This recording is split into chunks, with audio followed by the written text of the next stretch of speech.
Hi, I'm Andrew Wasson. Thanks for tuning in to another one of my guitar blogs. It is January 8th, 2012, and this time we're going to go out to Baltimore, Maryland, where we had a question that was sent in to us from Michael. He wrote in saying, my practice of solos was all scales in position until I started watching some of your videos. Now I've been trying to play runs like you, basically from position to position. My problem is that I can't seem to get around from one position to another well enough, and my solos still sit mostly in one position. How can I start thinking on the neck to take solos somewhere other than one position? Well, thanks for writing in, Michael. You know, lead techniques, as you're obviously noticing, are much more than just learning about, tapping, sweep picking, legato, trills, and all that stuff. The technique of knowing how the scale patterns are organized and can be manipulated during improvisation will give you just as much control over the sound in the end. Now, in this video, I want to divide this idea into three categories. They are scale tone overlap, scale tone string characteristics, and scale tone note grouping. Now, to get started, let's examine a diagram of a group of three in position major scale patterns, and after a quick look at the diagrams I have for you, we'll hit the guitar neck to pull it all together. Up in front of us here, we have three different major scales. They're all major scale layouts, and they're all in position. Now, when I say in position, I mean they basically cover a 4-fret region plus or minus a fret in either direction.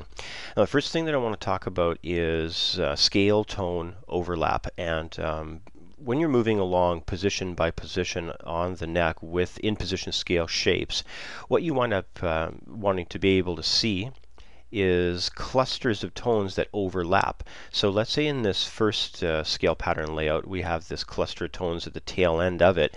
It will become the front end of the next upcoming scale pattern. And just like that happened, we would have the same thing occur here, where the tail end of that middle pattern would basically become the front end of this third pattern here. So this is what I mean by scale tone overlap. All the scales are interconnected. The only problem is, for the most part, when we learn scales, we learn them isolated, we learn them in position, but we do eventually have to become aware of the fact that once you learn all of your scale patterns, the whole guitar neck is covered, and eventually the end goal is that the whole guitar neck will hopefully become one big friendly place for whatever key that we happen to be in. So now let's move on to our second concept that we're going to work through, which will be called string characteristics. Now, this area of string characteristics, it's a sound-based concept, and what it has to do with is when you're manipulating lines along your fingerboard from scale position to scale position, you can start thinking about how the color of a note changes as we move from one string to another. Now, because these diagrams that we have in front of us, they're not really locked into any key. I want to begin by getting us locked down into a key. So we're going to pick A major as our key center. We're going to focus on this third string, 2nd fret A note here. And the principal note that I want to get us going on, though, will be this tone here on the 2nd fret of the 2nd string. Of course, if you know your fingerboard fairly decently, you'll know that that is a C sharp. Now, this C sharp here, if we're in the key of A major, when we transfer over to the next position up on the neck for A, of course, that would place us here at the 5th fret on the guitar, and the C sharp, which was located in the previous position at the 2nd string, 2nd fret, will now get us over here to the 3rd string at the 6th fret. And obviously, if you have a little bit of experience with note colors changing, as you move from one position on the guitar on one string to another position on another string, you know that we get a color shift. And this is really cool when you're building complementary lines from one area of the neck to another area. These string characteristics that change up the tonal response of the note are very interesting, and you can even build lines around how those notes are coloring up differently along the fingerboard.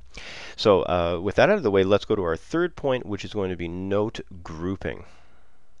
Now, in saving the best and easiest for last, this whole idea with note grouping is quite an easy concept, and it's one of the fastest ways that you can start building along the string runs. Now, when I say note grouping, what I mean is really it's a twofold concept. You can group notes in clusters which offer you the exact same fingering layout. So I can have a cluster of tones here from this second scale pattern that will actually occur in an absolutely identical way in the next fingerboard layout. Now you can do that kind of thing, or you could go and change it up where you have a little bit different fingering layout. Like in this case, we have a fingering layout here which would be operating, let's say, with our first and third and fourth fingers, and then we can shift up the neck, which would be moving us into first, second, and fourth. As we carry along the fingerboard, we can start manipulating our fingering layouts to compensate for how the scale run would basically be going if we were traveling, let's say, on perhaps 2 string sets only. Now, in the first example that I gave, when I went from this pattern over to this pattern where we had the exact same fingering layout, that is obviously the easiest one. It's probably, what I would suggest to be the one that you would start with. If you can think back to our scale tone overlap discussion that we had at the outset there, you can have another one of these things occurring. There'll be some more tones, of course, that will be right there and right over here as we move up into the fourth scale pattern that we would have. And generally, if you're not too familiar with a lot of your scale layouts on the neck, there's basically 5 different kinds of in-position scale layouts that you can possibly have on the guitar. So here we go with our final concept. Let's move on quickly to the guitar neck and just check out some runs that I put together to show you on how all this stuff comes into perspective. The first idea that we're going to cover is that of scale tone overlap. Now I'm going to use an A major scale that's laid out in second position on the guitar neck, and also an A major scale that's laid out in fourth position. And what we're going to do is we're going to take a cluster of notes around a shape, and then we're going to take that very shape and move it into the next scale pattern. So the idea becomes this.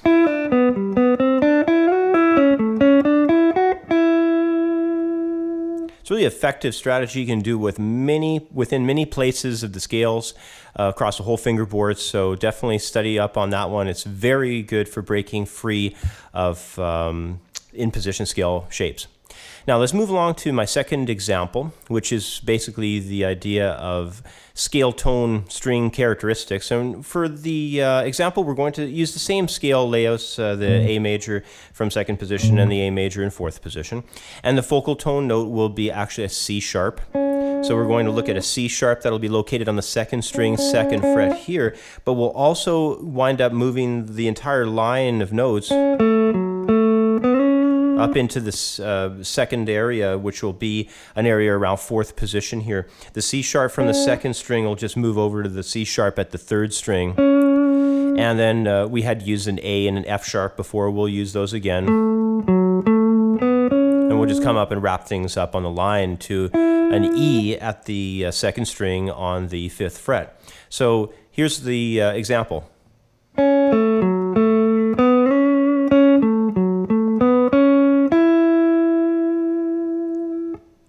Here it is again.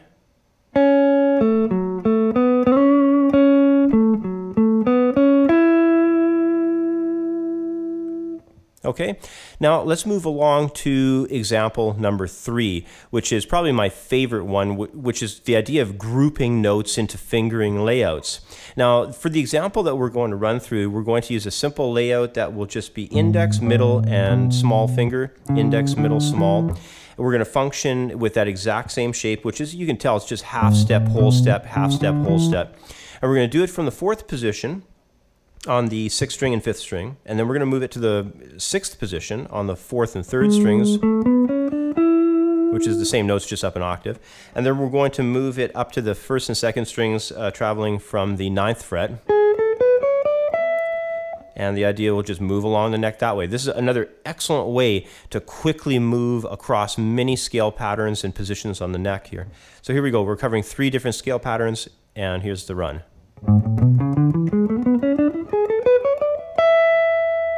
Here it is, get a little bit faster.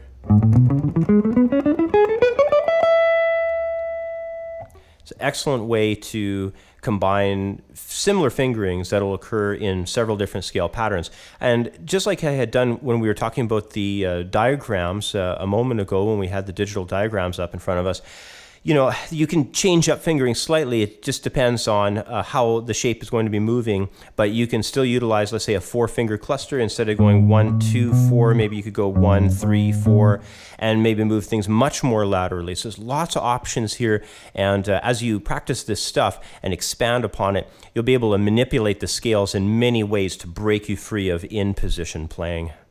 Well, as you can tell, learning all of the scale patterns and then spending time organizing the various notes into pattern overlaps, doing the note character placements, and grouping for the sake of fingering will really be the trick to breaking free of this in-position style of soloing that so many guitar players fight with. Now, you got to remember, though, it takes time to achieve this because every person basically starts this from scratch. But, of course, in time, the awareness builds and, of course, the creativity kicks in, and then you're really going to be flying across the whole neck with your improvising. It just takes practice and dedicated work. Anyway, once again, that's about all the time I have for today. As always, I hope these explanations help you. Thanks for watching. Have yourself a great week, and I'll catch up with you next time. Bye for now.